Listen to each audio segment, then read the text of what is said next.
ఈరోజు నిరుద్యోగుల కలలను నిజం చేయడం కోసం, వాళ్ళ కన్నీళ్లను తుడవడం కోసం ప్రాణ త్యాగానికి కూడా సిద్ధమై మరి 35 లక్షల మంది నిరుద్యోగుల తరపున పోలీసు వాళ్ళు ఎన్ని నిర్బంధాలు పెట్టినా, రేవంత్ రెడ్డి గారి ప్రభుత్వం ఎన్ని అడ్డంకులు కల్పించినా ఇవాళ మొక్కవోని ధైర్యంతో తెలంగాణ నిరుద్యోగుల బిడ్డల గొంతుకగా మరి అశోక్ సార్ తెలంగాణ జాతిరత్నం. ఈరోజు అశోక్ సార్ అదేవిధంగా మరి ఆస్మా గారు, తర్వాత మిగతా ఇద్దరు తమ్ముళ్ళు, వీళ్ళందరూ కలిసి మరి వాళ్ళ స్వగృహంలో నిరుద్యోగులకు న్యాయం చేయాలని నిరాహార దీక్ష చేస్తున్నారు. నేను బహుజన్ సమాజ్ పార్టీ తరఫున నిరాహార దీక్ష శిబిరాన్ని మరి సందర్శించడానికి వచ్చాను, వారికి సంఘీభావంగా నిలవడానికి వచ్చాను.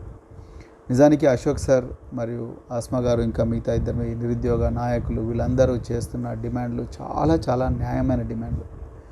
నేను గత సంవత్సరం రేవంత్ రెడ్డి గారు ప్రతిపక్షంలో ఉన్నప్పుడు కూడా వీళ్ళందరం కలిసి మేము తెలంగాణ నిరుద్యోగులకు ఆనాడు టీఎస్పీఎస్సీ ప్రశ్నపత్రాలు లీక్ అయినప్పటికీ, లేకపోతే గ్రూప్ 2 వాయిదా వేయాలని కానీ, లేకపోతే ఇంకా డిఎస్సి 5,000 పోస్టులు కాదు ఒక మెగా డిఎస్సి 20,000 వేయాలని కానీ జరిగిన ప్రతి పోరాటంలో కూడా మేమందరం కూడా అశోక్ సార్తో పాల్గొన్నాం. ఇంత గొప్ప పేరు, ఇంత గొప్ప అంకిత భావం ఉన్న నాయకుడిని కనీసం ఇందిరా పార్క్ దగ్గర శాంతియుతంగా రాజ్యాంగబద్ధంగా రాజ్యాంగం కల్పించిన ఆర్టికల్ 19 స్వేచ్ఛ ఏదైతే ఉందో ఆ స్వేచ్ఛా హక్కును కూడా ఉపయోగించుకోకుండా దౌర్జన్యం చేశారు. ఆనాడు ప్రభుత్వం ఇందిరా పార్క్నే పూర్తిగా రద్దు చేస్తే ఈరోజు ఇందిరా పార్క్ దగ్గరికి కూడా సొంత ఇంట్లో కూడా మరి అమరణ నిరాహార దీక్ష చేసుకునే పరిస్థితి లేదు.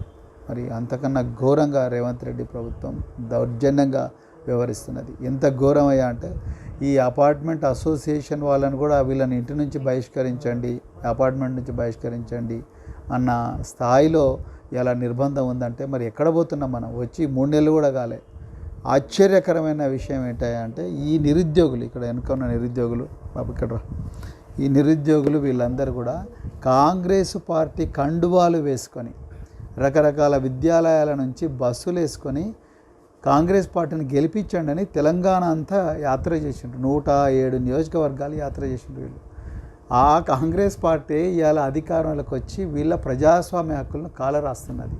ఇప్పుడు ఒక నిమిషం పరిశీలిద్దాం, వీళ్ళు ఎందుకోసం ఆమరణ నిరాహార దీక్ష చేస్తున్నారు? ఇన్ని పోలీస్ నిర్బంధాలు ఎదురైనా ఎందుకోసం ఆమరణ నిరాహార దీక్ష చేస్తున్నారు? గురుకుల పాఠశాలల్లో, గురుకుల విద్యాలయాల్లో 9,200 పోస్టుల్లో బ్యాక్లాగ్ లేకుండా రిక్రూట్ చేయండి అంటున్నారు. కానీ ముఖ్యమంత్రి రేవంత్ రెడ్డి వీళ్ళ మాటను పెడిచెవిన పెట్టి మేమందరం, నేను మాజీ గురుకుల బోర్డు చైర్మన్ అండి, నేను 4 సంవత్సరాలు పనిచేసిన గురుకుల బోర్డు చైర్మన్గా, ఎప్పుడు కూడా మా హయాంలో ఈ పరిస్థితి రాలేదు. ఒక్క బ్యాక్లాగ్ పోస్టు లేకుండా మేము రిక్రూట్ చేసినాం. సో మేము డిఎల్ నుంచి చివరికి టీజీటీ దాకా అన్నీ కూడా రిక్రూట్ చేసినాం, లైబ్రరీని ఇవన్నీ కూడా. కానీ ఈరోజు ముఖ్యమంత్రి గారు ఇది పెడచెవిన పెట్టి, ఈ సలహాలు పెడచెవిన పెట్టి అధికార యంత్రాంగానికి పని అప్పచెప్పకుండా కేవలం ఎల్బీ స్టేడియంలో 4వ తారీఖు 5వ తారీఖు కోట్ల రూపాయలతోనే ఆ ఈవెంట్ మేనేజ్మెంట్ చేసి అంగరంగ వైభవంగా నిరుద్యోగులకి ఏదో ఉద్యోగాలు ఇస్తున్నామని చెప్పుకోవడానికి మాత్రమే తప్ప ఇంకొకటి కాదు. దానివల్ల 3,200 పోస్టులు ఇవాళ బ్యాక్లాగ్ పడ్డాయి. వీళ్ళు పాపం ఈ అశోక్ గారు, అదేవిధంగా ఆస్మా గారు, వీళ్ళందరూ కూడా వాళ్ళు కోరుతున్నది ఏంటంటే ఇప్పటికి కూడా ముఖ్యమంత్రి గారి దగ్గర ఛాన్స్ ఉన్నది. 3,200 పోస్టులు బ్యాక్లాగ్ పోస్టులను లేకుండా చేయండి అన్నారు. అసలు ముఖ్యమంత్రి గారికి అర్థమైతలేదు. ముఖ్యమంత్రి గారేమో ఎలక్షన్ల కోసం ఆ జిల్లా ఈ జిల్లా తిరుగుతున్నారు, పరిపాలన మొత్తం పడకేసింది. దాని గురించి ఎవ్వరూ మాట్లాడతలేరు. వీళ్ళ గురించి కనీసం అసెంబ్లీలో చర్చ చేయని పరిస్థితి. ఈ పిల్లలు నిజంగా కోచింగ్ సెంటర్లో చదువుకోవాల్సిన వాళ్ళు, లైబ్రరీలో చదువుకోవాల్సిన వాళ్ళు, ఇళ్లల్లో చదువుకోవాల్సిన వాళ్ళు ఇలా రోడ్డు ఎక్కి అమరణ నిరాహార దీక్ష చేస్తున్నారు. ఆ ప్రభుత్వం అన్యాయం జరిగిందని ఈ ప్రభుత్వానికి ఓటేయమని వీళ్ళే తిరిగినారు. ఇవాళ మళ్ళీ ఈ ప్రభుత్వం వచ్చిన తర్వాత కూడా మళ్ళీ రోడ్లు ఎక్కినారు. మళ్ళీ వీళ్ళు ఎప్పుడు చదువుకునేది? ఇప్పటికి కూడా గవర్నమెంట్ దగ్గర మరి వీళ్ళ ప్రాణాలు కాపాడబడాలంటే ఇప్పటికి కూడా గవర్నమెంట్ దగ్గర ఒక ఆప్షన్ ఉన్నది. మీరు అన్ని డిమాండ్లు మీరు నెరవేర్చలేరు. వీళ్ళు అడిగిన డిమాండ్లు ఏం అడుగుతున్నారు? గురుకుల రిక్రూట్మెంట్ ఏమంటారు, ఈ బ్యాక్లాగ్ లేకుండా చేయండి అంటున్నారు. సింపుల్. ఇప్పటికి కూడా డిఎల్ నుంచి మీరు అపాయింట్మెంట్ ఆర్డర్ ఇచ్చి డిఎల్ అపాయింట్మెంట్ ఆర్డర్ ఇచ్చిండ్రు, తర్వాత నెక్స్ట్ మళ్ళీ జేఎల్ రీఅపాయింట్మెంట్ ఆర్డర్స్ ఇవ్వండి, అదేవిధంగా పీజీటీ రీఅపాయింట్మెంట్ ఆర్డర్స్ ఇవ్వండి, తర్వాత టీజీటీ ఇవ్వండి, ఒక్కొక్క వారం గ్యాప్ ఇవ్వండి. సో ఆటోమేటిక్గా వస్తుంది. మీరు ఒక జీవో ఇష్యూ చేసి all the appointment orders are hereby cancelled and then we are going to issue reappointment orders to all the meritorious candidates అని ఇవ్వండి, అయిపోతుంది. సుప్రీంకోర్టు గైడ్లైన్స్ను వయోలేట్ చేసినట్టు కాదు. అదేవిధంగా రిలింక్వేష్మెంట్ ఆర్డర్ వద్దు అన్న ఏదైతే జడ్జ్మెంట్ ఉందో ఆ జడ్జ్మెంట్ కూడా వయోలేట్ చేసినట్టు కాదు. Just issue the reappointment order and tell all the నిరుద్యోగులు that you are going to get your jobs again, అయిపోతుంది. మరి ఎందుకు ఈ పని చేయడం లేదనేది నాకైతే అర్థం కావడం లేదు. అదేవిధంగా డిఎస్సి మీరు మెగా డిఎస్సి అన్నారు. ఆ రోజు 5,000 వేసి మెగా డిఎస్సి అంటే మీరు మెగా డిఎస్సి కాదు దగా డిఎస్సి అన్నారు రేవంత్ రెడ్డి గారు. మరి ఇలా కేవలం 10,000 పోస్టులు వేసిండు. స్కూల్ అసిస్టెంట్లు పర్టికులర్లీ బీఎడ్ చదువుకున్న విద్యార్థులకు పూర్తిగా వాళ్ళ జీవితాలు నాశనమైన కేవలం 3,000. తర్వాత టెట్ నిర్వహించమని అడుగుతా ఉన్నారు. 1 లక్ష నుంచి 2 లక్షల మంది అభ్యర్థులు ఉన్నారు. నేను ఉన్నతాధికారులతో కూడా మాట్లాడినా. టెట్ నిర్వహించవచ్చు, టెట్ డిఎస్సి సైమల్టేనియస్గా నిర్వహించవచ్చు. ఆ 2 లక్షల మంది కూడా లాభం అవుతాయిగా. నిరుద్యోగులు అడుగుతున్నారండి, చేయండి. మీరేం కొత్తగా ఆన్లైనే కదా, 2 ఆన్లైనే. పొద్దున టెట్ రాస్తారు, మధ్యాహ్నం డిఎస్సి రాస్తారు. రెండింటిలో క్వాలిఫైన్ వాళ్ళనే తీసుకోండి. పేపర్ 1 పేపర్ 2 క్వాలిఫైన్ వాళ్ళనే తీసుకోండి. దాంట్లో తప్పే ఉన్నది. Everything is computerized nowadays. So అది కూడా చేయలేరా? 2 లక్షల మంది ఛాన్స్ ఇచ్చినారు చూడతారుగా, అది కూడా చేయడం లేదు. పీఈటీ పోస్టులు దాని కూడా లేదు. గ్రూప్ 2 పోస్టులు పెంచమని అడుగుతున్నారు. అసలు ఈరోజు మీరు అధికారంలోకి వచ్చిందే గ్రూప్ 2లో అన్యాయం జరిగిందని. ఇవాళ మళ్ళీ గ్రూప్ 2 మీరు వచ్చిన తర్వాత కూడా గ్రూప్ 2 పోస్టులు అట్లనే ఉండడం ఏమైనా? మరి గత ప్రభుత్వం ఇచ్చిన నోటిఫికేషన్లోనే మీరు ఇవాళ అపాయింట్మెంట్ ఆర్డర్లు ఇస్తున్నారు. మీరు కొత్తగా ఇచ్చింది ఏమైంది? 5,000 పోస్టులు 10,000 చేయడం తప్ప అంతకుమించి ఇంకోటి లేదు. అదేవిధంగా పీఈటీ పోస్టులు కూడా ఇంత గురుకుల పీఈటీలు అయితే ఘోరం. 2017లో నోటిఫికేషన్ పడ్డది, నేను సెక్రటరీగా ఉన్నప్పుడు. అది ఇప్పటి వరకు కూడా దిగలే. 2017 నుంచి 2024 అంటే 7 సంవత్సరాలు గురుకుల పీఈటీలకు ఇంతవరకు మోక్షం లేదు. అంటే మరి వేలాది మంది అభ్యర్థులు వాళ్ళు ఏం చేస్తున్నారు? దాని గురించి ఎవరు ఆలోచించిన వాళ్ళు లేరు. అదేవిధంగా ఏఈలు అసిస్టెంట్ ఎగ్జిక్యూటివ్ ఇంజనీర్ అయితే వాళ్ళు చకోర పక్షిలాగా ఎదురు చూస్తున్నారు. వాళ్ళకి ఏం లేదు, ఎగ్జామ్ అంతా అయిపోయింది. మెరిట్ లిస్ట్ సర్టిఫికేట్ వెరిఫికేషన్ పిలిపించి అపాయింట్మెంట్ ఆర్డర్ ఇవ్వని అడుగుతున్నారు. వాళ్ళకు కూడా లేదు. అంటే అప్పుడు నిరుద్యోగులు రోడ్డు ఎక్కిండ్రు, ఇప్పుడు నిరుద్యోగులు రోడ్డు ఎక్కిండ్రు. ఇవాళ ప్రాణాలు తీసుకునే పరిస్థితి వచ్చింది. ఎంతమంది ప్రాణాలు తీసుకుంటారు మీరు? అదేవిధంగా జీవో 46 మొత్తం నల్గొండ, తర్వాత మహబూబ్నగర్, ఇంకా రకరకాల జిల్లాల ఖమ్మము, వీళ్ళందరూ అభ్యర్థులు అడుగుతున్నారు. సాక్షాత్తు మీ మినిస్టర్లు, మీ ఎమ్మెల్యేలు కూడా మీకు మరి నివేదించుకున్న ముఖ్యమంత్రి గారికి ఇంతవరకు దాని మీద చలనం లేదు, ఏం లేదు. మళ్ళీ నిరుద్యోగులందరూ ఏడుస్తూ ఉన్నారు. పోలీస్ రిక్రూట్మెంట్లో 9,000 పోస్టులు అయితే 3,000 పోస్టులు ఖాళీగా ఉన్నాయి. దాని మీద మరి ఇంతవరకు చర్య లేదు. సో నేను ఏమంటానంటే, ముఖ్యమంత్రి గారు దయచేసి మీకు చేతులు జోడించి నమస్కరించి చెప్తున్నా, మీరు దయచేసి ఈ